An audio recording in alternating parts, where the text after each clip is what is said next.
بھینس کی قربانی کر سکتے ہیں یا نہیں؟ دیکھیے میرے بھائیوں، اللہ تعالیٰ نے قرآن کریم میں سورہ حج میں فرمایا کہ بہیمۃ الانعام پر اللہ کا نام لو۔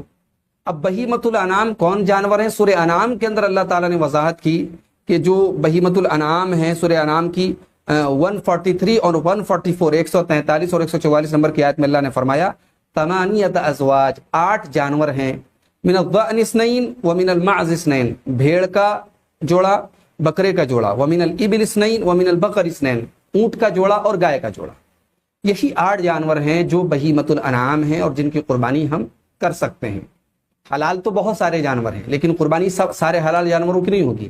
بھینس حلال ہے، اس کا گوشت کھانا حلال ہے، اس کا دودھ پینا حلال ہے، وہ حلال جانوروں میں سے ہے، مگر قربانی کر سکتے ہیں یا نہیں اس بارے میں اہل علم کا اختلاف ہے۔ بہت سارے علماء نے، چونکہ عربی لغت کی کتابوں میں یہ کہا گیا ہے کہ الجاموس نوع من البقر، بھینس بھی گائے کی ایک قسم ہے، تو چونکہ لغت کی روح سے بھینس گائے کی قسم میں شامل ہے، اس لیے بہت سارے علماء نے بھینس کی قربانی کو صحیح قرار دیا ہے، جائز قرار دیا ہے۔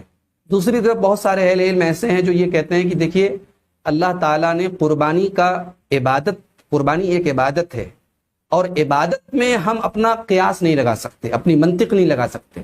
عبادت میں وہی کام کرنا ہوتا ہے جو اللہ اور اس کے رسول سے ثابت ہوتا ہے۔ تو بھینس اگر گائے کی قسم میں سے ہوتی تو بہت سارا فرق گائے اور بھینس میں نہ ہوتا۔ ہم جانتے ہیں کہ گائے اور بھینس میں بہت فرق ہے، دونوں کے مزاج میں فرق ہے، دونوں کے گوشت میں فرق ہے، دونوں کے دودھ میں فرق ہے، اور پھر گائے اور بھینس کا کبھی جوڑا بھی نہیں ہو سکتا ہے۔ یہ بھی ایک بہت واضح اور ظاہری فرق ہے جس سے یہ ثابت ہوتا ہے کہ گائے اور بھینس ایک جنس میں سے نہیں ہے۔ جہاں تک اہل لغت کی بات ہے تو شریعت میں عبادتیں اہل لغت کے حساب سے نہیں چلتی ہیں۔ آپ دیکھیں لغت میں اگر آپ لسان العرب وغیرہ میں تو یہاں تک لکھا ہے کہ اشات، جو عربی میں اس کو عام طور سے ہم ترجمہ کرتے ہیں بکری، اشاتوں کا لفظ جو ہے عربی میں یہ بھیڑیا کے لیے بھی استعمال ہوتا ہے، یہ ہرن کے بچے کے لیے بھی استعمال ہوتا ہے۔ تو کیا ہم ہرن کی قربانی کر دیں؟ نہیں کر سکتے ہم۔